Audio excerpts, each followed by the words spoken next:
Hey guys, it's SterlingW, and today we'll do some repair work with some JB Weld. So this is a broken light ring. I dropped on the floor, broke off the base completely, and I just want to make sure I put that little nut back in there and put some JB Weld and repair it. So if you haven't noticed, JB Weld is actually a steel reinforced epoxy, which is very useful. I keep this in my toolkit all the time.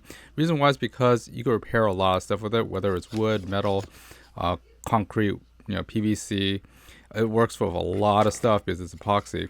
Now, how you use this is there's a mixture of the epoxy and there's a hardener, or I think resin or whatever. Anyways, there's a hardener. There's two parts to it, and just make sure you degrease everything first. So I already wash this with a little bit of detergent to make sure there's no grease on either the plastic or the thing, or just use some denatured alcohol or something like that.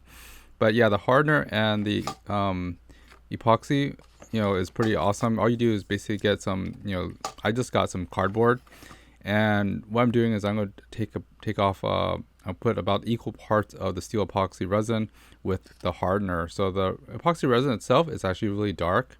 It's almost a really dark gray, or almost black for that matter.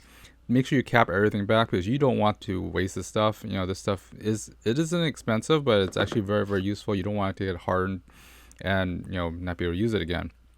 The hardener is actually like this gray paste, so you need both parts in equal amounts in order to have this thing activate and cure correctly. So recap everything, of course, and so it won't and I'm just using some scrap paper or some cardboard. I'm just gonna go ahead and mix it all around until it's all gray and equally mixed. You have roughly about I think your working time, I don't remember what was said on the box, but basically it was like around an hour or something like that. But it hardens and sets in like 4 hours, and then it becomes fully cured in like 15 to 24 hours or something. So I'm just mixing it around, make sure it's nice and consistent, and it becomes this nice gray look to it. And eventually it becomes it will become glossy afterwards, which is interesting, and you'll see after the video. So anyways, after mixing it around, I'm just going to fill the spots where it has the nut supposed to go, and basically put the nut on there to put it in place. And then I'm going to put some more on a little later so it becomes a nice flat level plane on it. So right now I'm just filling up some of the parts. I'm not getting any of it into the you have to be careful not to get any of it into the thread. If you do, just make sure you clean it off. Usually what I do is I put a little piece of paper in there so I make sure nothing gets in the thread or into any other parts, but I'm just being very careful right now.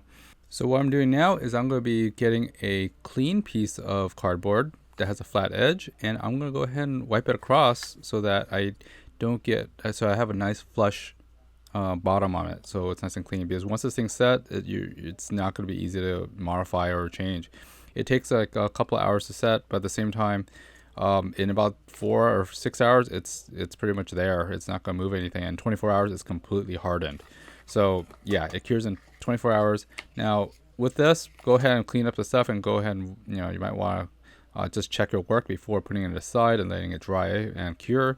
But now that it's flat, I'm going to put that right there, and I'm going to clean my hands and the stuff. Usually if you're working on this a lot, I would suggest wearing gloves, but if you're just going to do a quick fix like this, just make sure you wash that stuff off your hands, because before it gets onto your skin and stuff like that.